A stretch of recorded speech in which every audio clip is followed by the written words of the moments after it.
Hello friends. तो हम लोग रिलेटिव मोशन पढ़ रहे थे, है ना। और रिलेटिव मोशन में हम कुछ क्वेश्चन कर चुके थे और हम लोगों ने ये समझ लिया था कि रिलेटिव मोशन में क्या होता है, एक ऑब्जेक्ट किसी दूसरे ऑब्जेक्ट को देखता है और उसके हिसाब से वो रिपोर्ट करता है कि क्या हो रहा है। ठीक है, तो ऐसे केस में पर्सन टू पर्सन या reference frame to reference frame ये चीज़ें बदल सकती हैं, है ना। रेफरेंस फ्रेम अगर कोई और देख रहा है तो उसके हिसाब से वो कुछ और रिपोर्ट कर सकता है, क्योंकि अगर वो मोशन में है और किसी और मोशन में चल जाते हुए या किसी और मूविंग कार के बारे में वो कुछ और रिपोर्ट कर सकता है, और कोई रुका हुआ आदमी है तो उसी कार के बारे में वो कुछ और रिपोर्ट करेगा, क्योंकि उसको कुछ और दिखाई देगा। और चलते हुए आदमी को, कार में बैठे हुए आदमी को किसी और कार में बैठे या किसी और कार के मोशन को वो देखेगा तो उसको कुछ अलग दिखाई देगा। तो ये कहानी है रिलेटिव मोशन का। ऐसे एक चीज़ मैं आपको बता दूं, रिलेटिव मोशन चीज़ों को आसान करने के लिए बनाया गया।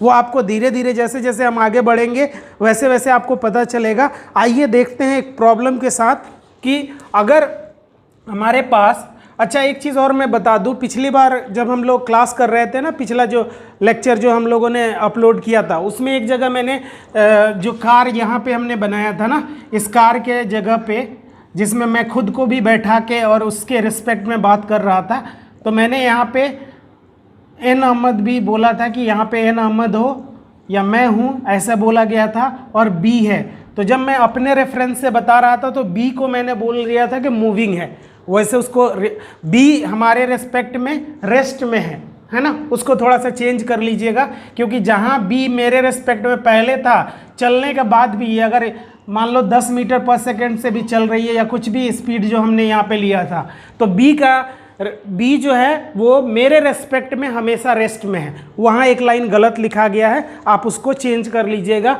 कि बी एन अहमद के रेस्पेक्ट में बी इज़ एट रेस्ट। ठीक है, चलिए आगे अब इसमें और क्वेश्चन को देखा जाए।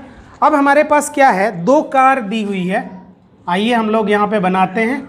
एक कार अपने पास ये है जिसका नाम ए है, और दूसरी कार अपने पास ये है जिसका नाम बी है ना। अब मान के चलिए कि ये दोनों कार मूव कर रही है एक दूसरे के तरफ। ये आ रही है इस तरफ 5 मीटर पर सेकंड से, और ये इधर आ रही है 10 मीटर पर सेकंड के स्पीड से। तो हमसे पूछा गया, इस केस में भी हमसे क्या पूछा गया कि बताइए फाइंड, पहला फाइंड एक नंबर हमसे पूछा गया कि VAB बताइए, और दूसरी बार हमसे पूछा गया कि बताइए कि VBA क्या होगा। ठीक है, तो एक बार आप स्क्रीन को पॉज करके खुद से ट्राई कीजिए, और जब नहीं बने तो फिर इसके जो सॉल्यूशन मैं करा रहा हूँ उसको आप देखेंगे। मैंने आपको कल ही बताया था कि इसका वैल्यू क्या होता है, तो आंसर है कि इसका वैल्यू लिखने से पहले हम ये डिसाइड कर लेते हैं कि इधर वाला पॉजिटिव और इधर वाला नेगेटिव। आपकी मर्जी है, चाहे आप उल्टा भी ले सकते हैं, कोई दिक्कत नहीं है, लेकिन जनरली हम राइट साइड को पॉजिटिव और लेफ्ट साइड को नेगेटिव ले रहे हैं। तो हमने यहाँ पे क्या लिखा, VA माइनस VB, यहाँ पे हम लोगों ने लिख दिया VA माइनस VB। तो VA का वैल्यू क्या है, आंसर है 5, और इस तरफ है तो पॉजिटिव लेंगे +5, और ये फॉर्मूला का माइनस, फिर 10 किधर है, 10 जो है वो इस तरफ है तो उल्टा है, तो -10 लिया जाएगा। तो यहाँ से अगर आप देखें तो +5 और माइनस +10, यानी कुल मिला के हमारे पास क्या आंसर आया, +15 मीटर पर सेकेंड। इसका मतलब क्या हुआ, तो इसका मतलब ये है कि अगर आप बी पर बैठ जाइए, दो कार है ना, एक कार ये वाली है और एक कार ये वाली है, आप इसमें VAB का मतलब क्या होता है, बी पर खुद बैठिए और ए के मोशन को देखिए, तो जिस पे हम बैठते हैं उसके वेलोसिटी को हम 0 मान लेते हैं, जिस पे हम खुद बैठते हैं उसकी वेलोसिटी को 0 मान लेते हैं। तो जब हम बी पे बैठ के ए को देखेंगे तो ए इस तरफ 15 मीटर पर सेकंड से आता हुआ नजर आएगा। ठीक है, इसका मतलब ये हुआ कि जब हम बी पर बैठेंगे और ए को देखेंगे तो ए राइट साइड की तरफ 15 मीटर पर सेकंड से जाती हुई दिखाई देगी। अब आइए VBA की बात करते हैं। तो VBA का वैल्यू क्या होगा, आंसर है VB माइनस VA। तो VB माइनस VA में VB क्या है, तो इस तरफ है तो -10, माइनस VA क्या है, इस तरफ है तो +5।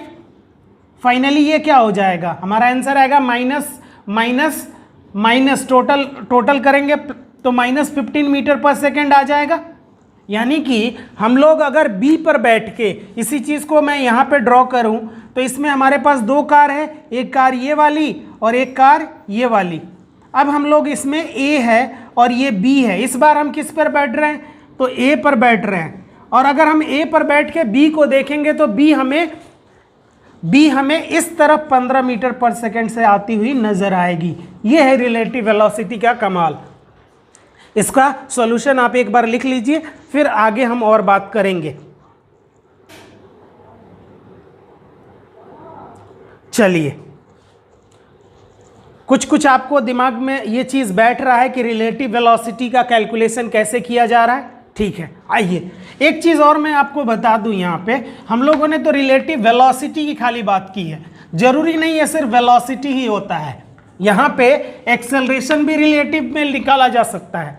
अगर मान लीजिए कि हमें acceleration of A with respect to B निकालना हो तो इसका भी फॉर्मूला है, स्टार बना के आप लिख लीजिए कि इसका भी फॉर्मूला हो जाएगा ए माइनस ए बी, है ना। हर चीज़ के लिए रिलेटिव हो सकता है ना। जो हमने किया था काइनेमेटिक्स में उसके लिए।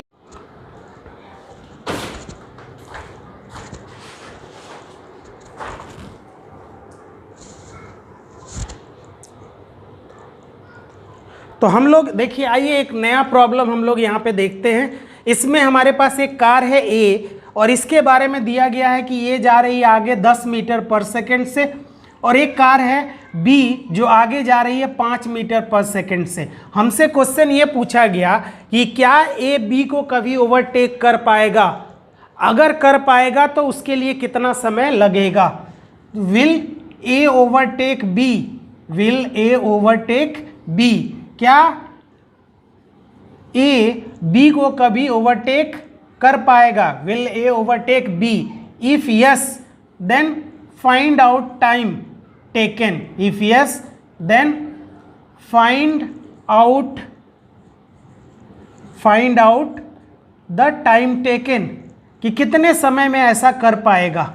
तो देखिए ये कितना कमाल का कॉन्सेप्ट है। मैंने आपको क्या बोला, मैंने आपको ये बोला कि देखो अगर इस केस में पार्टिकुलरली अगर इस केस में सोचे तो देखो आसान कब होता है इसको कैलकुलेट करना, अगर इसको रोक दो। मान लो कि ये नहीं चल रहा है और ये 10 से चल रहा है और ये इससे 100 मीटर की दूरी पे है, तो अगर आपसे पूछा जाए कि कितनी देर में ये जाके बी को पकड़ लेगा तो आपका आंसर होगा कि 100 मीटर जाना है 10 के स्पीड से 10 सेकेंड। लेकिन कब? जब ये रुका हुआ है। लेकिन अभी तो रुका हुआ नहीं है, ये तो 5 मीटर पर सेकंड से उधर जा रहा है और ये 10 मीटर पर सेकंड से जा रहा है। तो ऐसे केस में दिक्कत होता है कैलकुलेशन करने में। और रिलेटिव वेलोसिटी यही कॉन्सेप्ट देता है। क्या देता है कि जिस पे बैठी है उसकी वेलोसिटी को 0 मान लीजिए।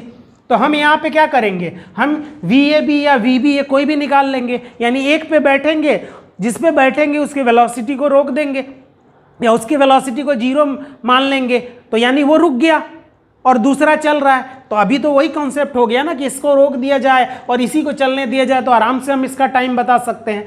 तो हम यहाँ पे क्या निकालेंगे, हम निकालेंगे VAB। इसमें हमने B को रोका है, B पे खुद बैठ गए और A को चलने दिया। तो यहाँ से हमारे पास वैल्यू क्या आएगा, तो आंसर है कि VA माइनस VB। हमने ऐसे डायरेक्शन कंसीडर किया है कि इधर पॉजिटिव है और हमने डायरेक्शन कंसीडर किया है कि इधर का डायरेक्शन आपका नेगेटिव है। तो इधर का पॉजिटिव इधर का नेगेटिव, उस हिसाब से हम यहाँ पे लिखे तो 10 प्लस आएगा माइनस प्लस 5 आएगा, यानी यहाँ से आ गया +5 मीटर पर सेकेंड। यानी जब हम B पे बैठ के A को देखेंगे तो A हमें 5 मीटर पर सेकेंड से राइट साइड में आता हुआ दिखाई देगा। अब हमारे लिए B रुक गया है। अब हमको टाइम बताना है कितनी देर में ये ओवरटेक कर लेगा। तो time is equal to distance upon speed. तो डिस्टेंस कितना है 100 और स्पीड कितना है 5। आंसर कितना आया 20 सेकेंड, यानी 20 सेकेंड में ये बी को ओवरटेक कर लेगा। देखिए कितने आसानी से सॉल्व हो गया, क्योंकि हमको रिलेटिव मोशन का कॉन्सेप्ट आता है, क्योंकि उसमें हम एक को रोक देते हैं और दूसरे को चलने देते हैं। ठीक है, तो इस चीज़ को थोड़ा सा सोचिए कि आखिर में ये कैसे हो रहा है। हर चीज़ अगर बता दिया जाए तो दिक्कत होगा। ये आपके लिए अच्छा चीज़ नहीं होता है कि एवरीथिंग को तोड़ तोड़ के बता दिया जाए, इससे आपका दिमाग नहीं लगता है। यकीन मानिए, आपको दुनिया में ऐसा नहीं है कि कुछ भी ऐसा पढ़ा दिया जाए कि हाँ इसने पढ़ा दिया बस इतना ही दुनिया में है चीज़, ऐसा नहीं है। हर बार कुछ नया आ जाता है। वो तभी आप कर सकते हो जब आपका दिमाग चलता हो, और आपका दिमाग तभी चलेगा जब कुछ चीज़ों में आप अपना दिमाग लगाओगे। अब हर चीज़ आपको तोड़ तोड़ के दे दिया जाए तो आपका दिमाग लगा ही नहीं। तो जब भी आपके पास कोई थोड़ा सा भी टफ क्वेश्चन आएगा ना, जिसमें थोड़ा भी दिमाग लगाना पड़ेगा, आपका नहीं लगेगा, क्योंकि हर चीज़ को आपने तोड़ तोड़ के सीखा हुआ था। हर चीज़ आपको एकदम बच्चे की तरह फीड किया गया है, चम्मच से लेकर मुंह में डाला गया है। खुद से भी तो कीजिए।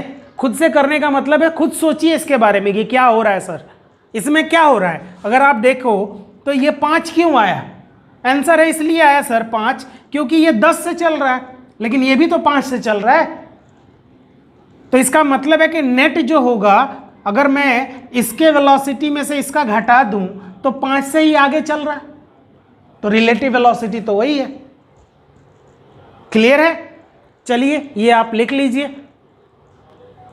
अब इसी में आगे लिखिए, एक क्वेश्चन और लिख लीजिए कि in above problem also calculate the distance from initial point, also calculate the distance from initial point A will catch B, A will catch B, initial point से A B को कहाँ पे कैच करेगा। आइए देखते हैं। देखो मैंने आपको पहले भी ये चीज़ बता रखा है कि एक ऐसा चीज़ है जो कि फ्रेम पे डिपेंड नहीं करता, और उसको हम बोलते हैं टाइम। 5 सेकंड में अगर ये इसको जाके ओवरटेक कर रहा है ना, तो 5 सेकंड में जितना B चला होगा उतना ही A, मतलब B तो आगे है, B जितना देर आगे चला होगा ना उससे ज़्यादा A चला होगा उसी 5 सेकंड में, और दोनों एक जगह जाकर मिल गए होंगे।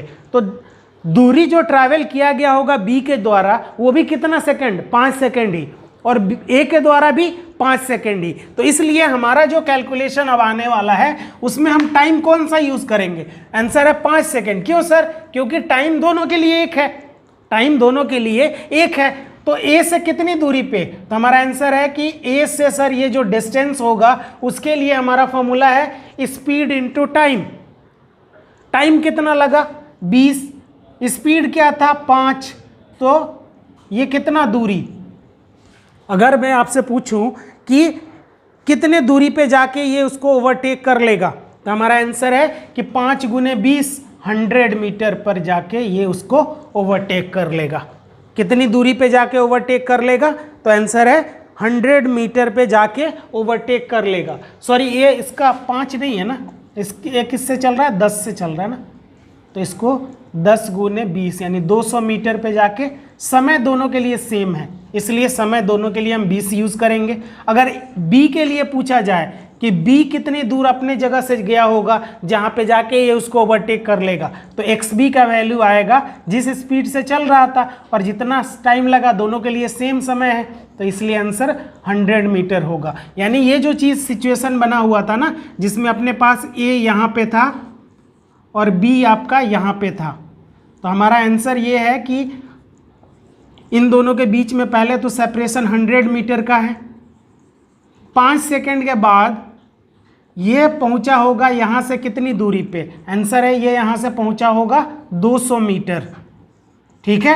और ये यहाँ से कितना दूर गया होगा? तो आंसर है 100 मीटर, और ये दोनों आपस में जाके मिल गए होंगे उस पॉइंट पे। इस तरह का सिचुएशन बन रहा है, इसको आप नोट डाउन कर लीजिए। बहुत कमाल का कॉन्सेप्ट होता है रिलेटिव मोशन, है ना। चलिए आइए इसका एक और आसान तरीका मैं आपको बताता हूँ जिससे रिलेटिव मोशन और आसान हो जाता है। इसमें क्या करते हैं वो मैं आपको समझाता हूँ। जो भी प्रॉब्लम है ना वो सब आपका सॉल्व हो जाएगा।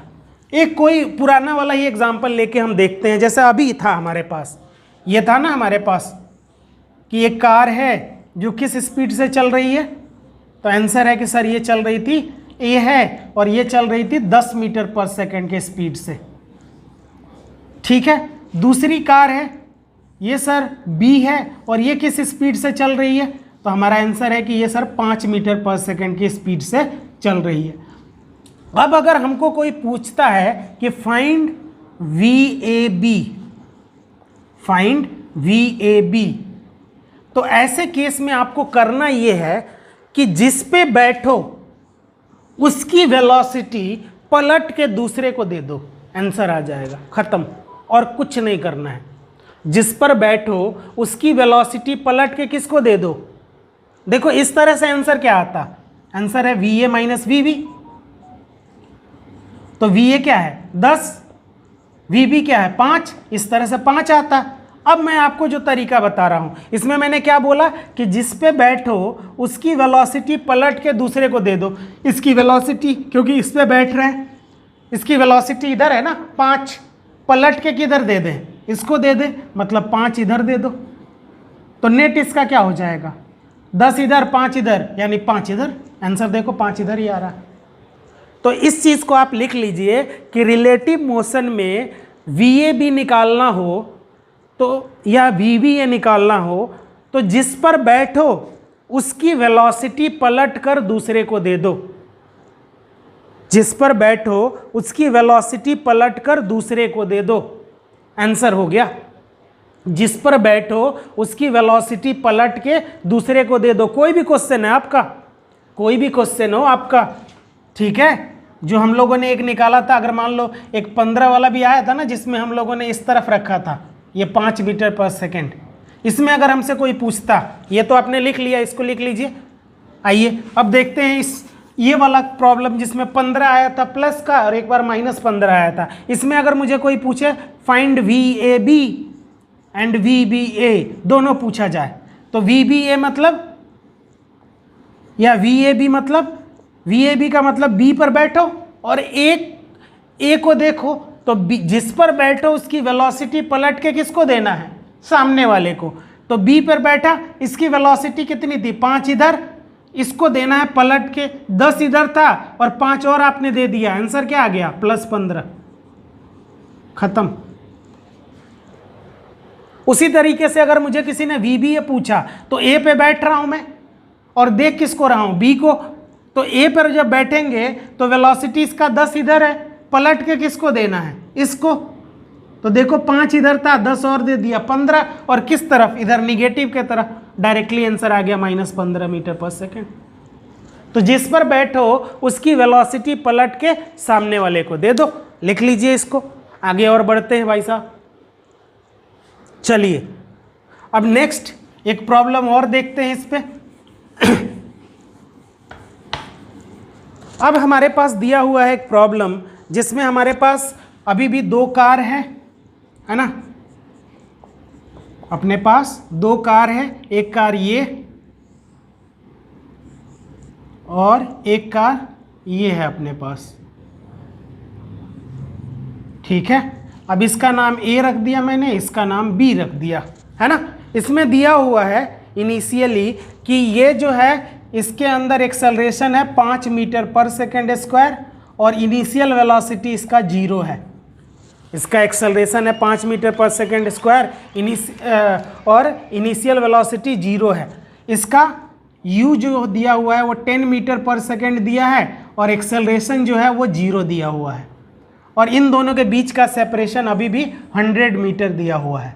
क्वेश्चन सेम रिपीट कीजिए कि will A overtake B, will A overtake B, क्या A B को कभी ओवरटेक करेगा?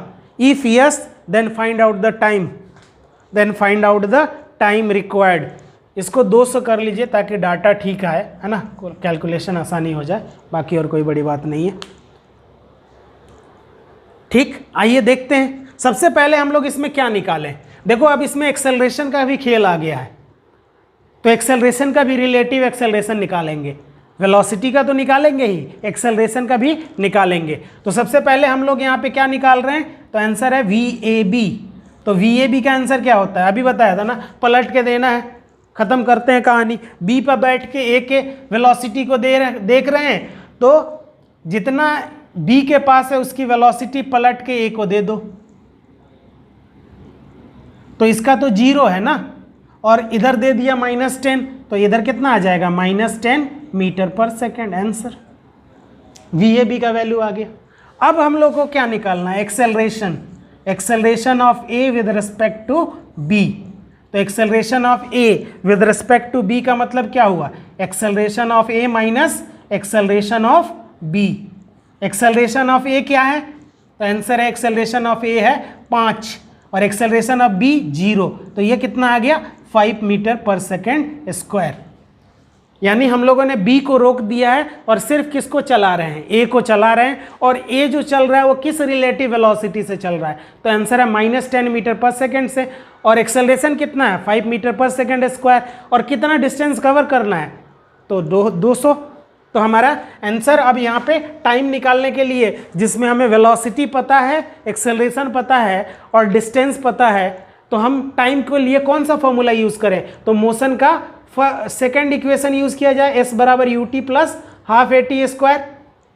ठीक है, s कितना है, आंसर है 200। u कितना है, तो -10, तो -10 into T plus half. a कितना है, तो 5। टाइम कितना है, टाइम नहीं पता है, वही तो निकालना है, तो यहाँ टी स्क्वायर।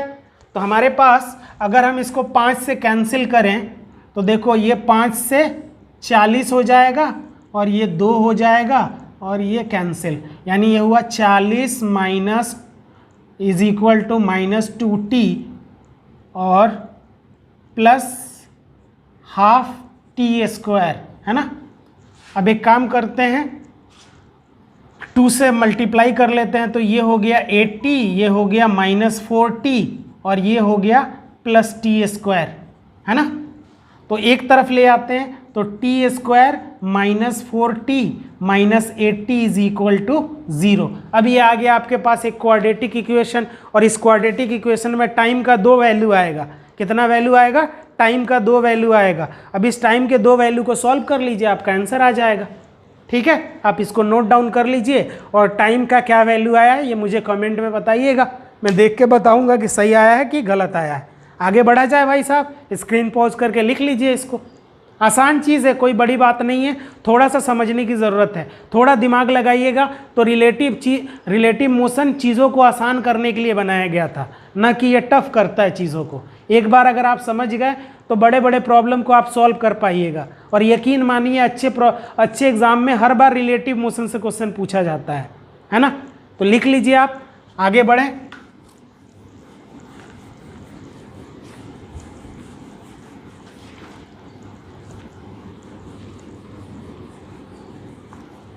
नेक्स्ट अब आप और आगे बढ़ते हैं और थोड़ा सा हेडिंग में ही थोड़ा बन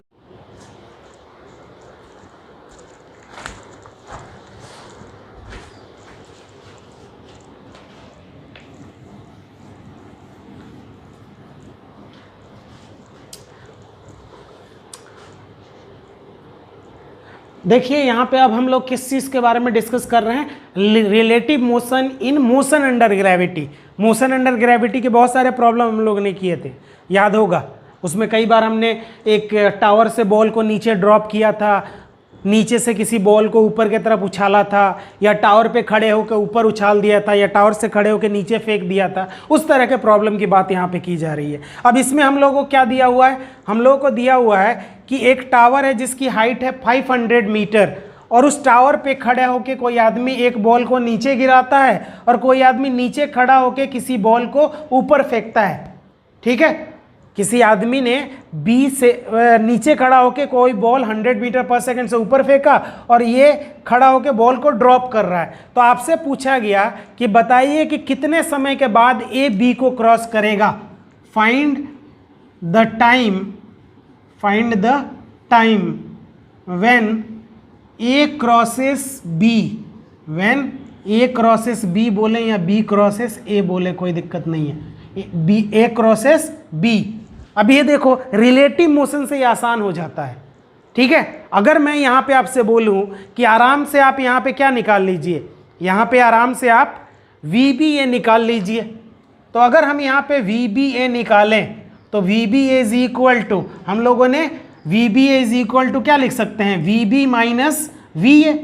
we B minus V A, V B कितना है, तो वी बी है आपका माइनस 100 मीटर पर सेकेंड की प्लस 100 मीटर पर सेकेंड। आंसर है प्लस, ऊपर को प्लस माना है, माइनस 0 क्योंकि इनिशियली ड्रॉप किया गया है ना, तो उसका इनिशियल वेलोसिटी 0 है। तो VBA का वैल्यू कितना आ गया 100 मीटर पर सेकेंड। यानी इसमें हमने A पे बैठ के B को देखा है, यानी B रेस्ट में है और A को मूव करवाया जा रहा है। अब आपको बोला जा रहा है कि कितने समय में ये उसको क्रॉस करेगा, तो हमने रोक दिया एक को और दूसरे को हम चला रहे हैं। अब ऐसे में टाइम निकालने का तरीका है सिर्फ, अगर मान लो मैंने इसको यहीं रोक दिया और यह सिर्फ चल रहा है, और किस स्पीड से चल रहा है 100 मीटर पर सेकेंड से, तो 500 मीटर जाने में कितना समय लगेगा। आंसर है 500 डिवाइडेड बाई 100 यानी 5 सेकेंड। यानी ये 5 सेकेंड में एक दूसरे को क्रॉस कर जाएंगे। क्लियर है, लिख लीजिए इसको। चलिए अब इसी में अगला प्रॉब्लम लिखिए, क्वेश्चन नीचे लिखिए कि find displacement from initial point, find displacement from initial point where B crosses A, या ऐसे उल्टा भी लिख सकते हैं, find displacement from initial point where B crosses A. अच्छा, इसमें आप ये भी सोच रहे होंगे कि सर हम लोगों ने एक्सेलरेशन का तो डिस्कशन ही नहीं किया, तो देख लो यहाँ पे एक्सेलरेशन का डिस्कशन क्यों नहीं किया गया है।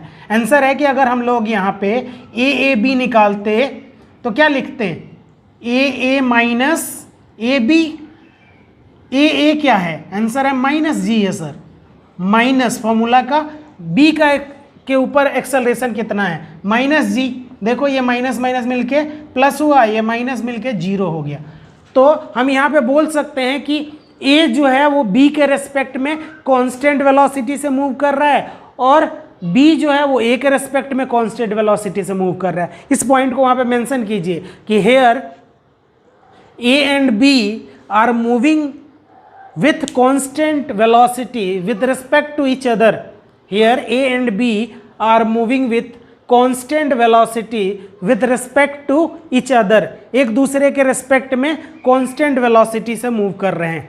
ठीक है, इसको लिखिए। उसके बाद ये क्वेश्चन लिखिए जो मैं बोल रहा था। अब लिखिए क्वेश्चन कि इन above problem calculate the displacement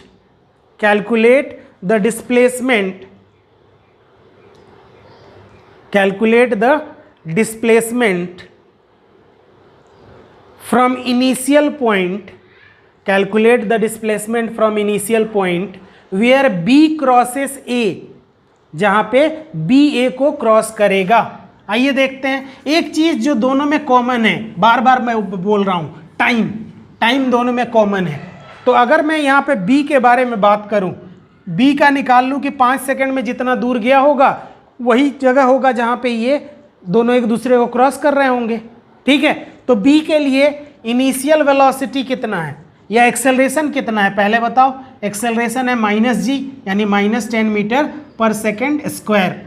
अच्छा, इनिशियल वेलोसिटी कितना है 10, ऊपर की तरफ positive, u is equal to 10 metre पर सेकेंड, सॉरी 100 मीटर पर सेकेंड, 100 मीटर पर सेकेंड।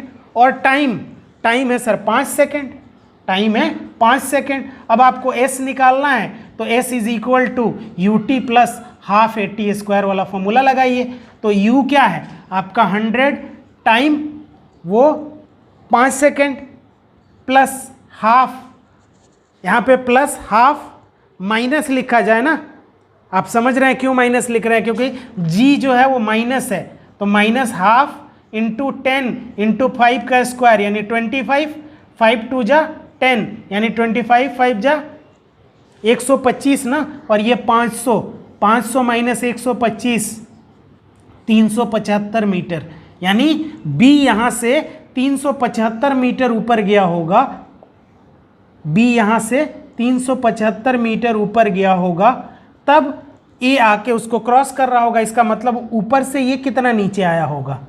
तो आंसर है जो बचा हुआ है, कितना बचा हुआ है, आंसर है कि यहाँ पे 25 और 125 मीटर, ये नीचे 125 मीटर गिरा होगा और ये 375 मीटर ऊपर गया होगा, तो ये एक दूसरे को क्रॉस कर रहे होंगे। लिख लीजिए, आसान चीज़ है, इसको थोड़ा सा दिमाग लगाएंगे तो बिल्कुल आसानी से सब प्रॉब्लम सॉल्व कर सकते हैं।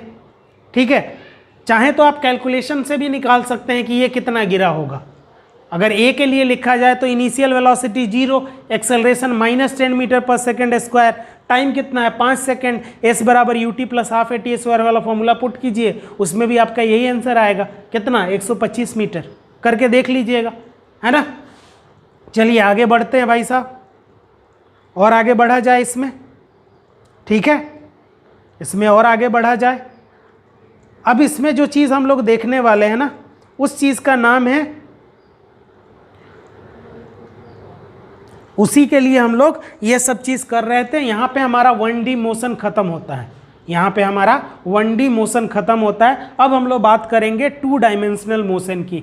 तो यहाँ पे इसको मिटा देते हैं और यहाँ से अब हम लोग शुरू कर रहे हैं 2 डायमेंशनल मोशन। यहाँ आपका 1 डायमेंशनल मोशन का एंड हो गया, 1 डायमेंशनल मोशन का एंड हो गया। अब हम लोग बात करेंगे 2 डायमेंशनल मोशन की, है ना। देखो 2 डायमेंशनल मोशन बहुत बारीकी से समझिएगा, कुछ नहीं होता है इसमें भी।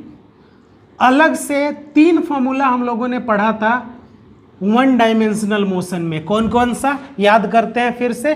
v is equal to u plus a t, s बराबर u T plus half a t square, और v square is equal to u square plus 2as। ये 3 ही फॉर्मूला हम लोगों ने पढ़ा था, और इसके अलावा चौथा कोई फॉर्मूला नहीं है 2 डायमेंशनल को डील करने के लिए। यानी यही 3 इक्वेशन यहाँ पे भी काम आता है। 2 डायमेंशनल मोशन को डील कैसे किया जाता है सोच के देखिए। 2 डायमेंशनल मोशन को डील करने का तरीका है कि हमारे पास 2 1 डायमेंशनल मोशन है, एक मान लो x में, दूसरा मान लो y में। x में अलग मोशन का इक्वेशन लगाओ, y में अलग मोशन का इक्वेशन लगाओ, और दोनों को किस पैरामीटर से जोड़ दो। मैंने आपको बोला था एक ही पैरामीटर है जो दोनों में कॉमन होता है, टाइम। तो दोनों में से टाइम का वैल्यू दोनों से निकालो और दोनों को इक्वेट करके इक्वेशन लिख लो। तो 2 डायमेंशनल मोशन अलग से कुछ उसमें नहीं किया जाएगा, यही 3 इक्वेशन वहाँ भी यूज़ किया जाता है। लेकिन 2 डायमेंशन है तो एक x में अलग, एक y में अलग। x में अलग इक्वेशन लगाइए, y में अलग इक्वेशन लगाइए और कैलकुलेशन कर लीजिए, वो आपको पता चलेगा। अभी परेशान होने की ज़रूरत नहीं है। लेकिन पहले मैं आपसे ये पूछना चाहता हूँ कि सबसे पहले वैसे डेफिनेशन लिख लीजिए 2 डायमेंशनल मोशन की। इसको मोशन इन प्लेन भी कहते हैं। पहले वाले को बोल रहे थे मोशन इन स्ट्रेट लाइन, इसको मोशन इन प्लेन भी कहा जाता है। प्लेन का मतलब X Y, Y Z, X Z, है ना, मोशन इन प्लेन। और इसमें लिखिए कि the motion of an object in which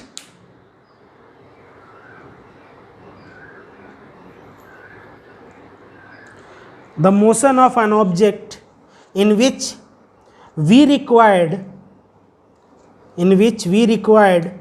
two coordinate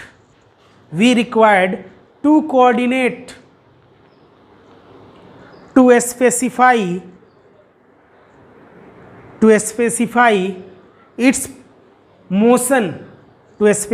its motion, तो वैसे मोशन को हम क्या बोलेंगे? 2 डायमेंशनल मोशन, जिसको दिखाने के लिए कम से कम 2 कोऑर्डिनेट चाहिए, x में अलग, y में अलग। तो ऐसे मोशन को हम क्या बोलेंगे? 2 डायमेंशनल मोशन। आपके लिए क्वेश्चन है, आप मुझे बताइए कि इसमें से कौन सा 1 डायमेंशनल मोशन है, कौन सा 2 है और कौन सा 3 डायमेंशनल मोशन है ना। Which one is 1D, 2D and 3D motion. इसमें से कौन सा 1D मोशन है, कौन सा 2D मोशन है और कौन सा 3D मोशन है? पहला है हमारा velocity is equal to 3i cap. दूसरा है velocity is equal to 3i cap plus 4j cap. तीसरा है आपका velocity is equal to 3i cap plus 4j cap plus 5k cap. अब आप सोच के बताइए कि कौन सा इसमें 1D मोशन है, कौन सा 2D है और कौन सा 3D है। आप सोचिए, इसको क्या लिखूं? इसको लिखूं 1D। अच्छा, इसको लिखा जाए 2D। अच्छा, इसको लिखा जाए 3D। यकीन मानिए आप गलत बता रहे हैं, ये सारे के सारे मोशन 1D हैं, सारे के सारे मोशन 1D हैं। और नीचे लिखिए कि जब जब वेलोसिटी कांस्टेंट होगा मोशन 1 डायमेंशनल होता है। जब जब वेलोसिटी कांस्टेंट होगा मोशन 1 डायमेंशनल होगा। ठीक है, चलिए।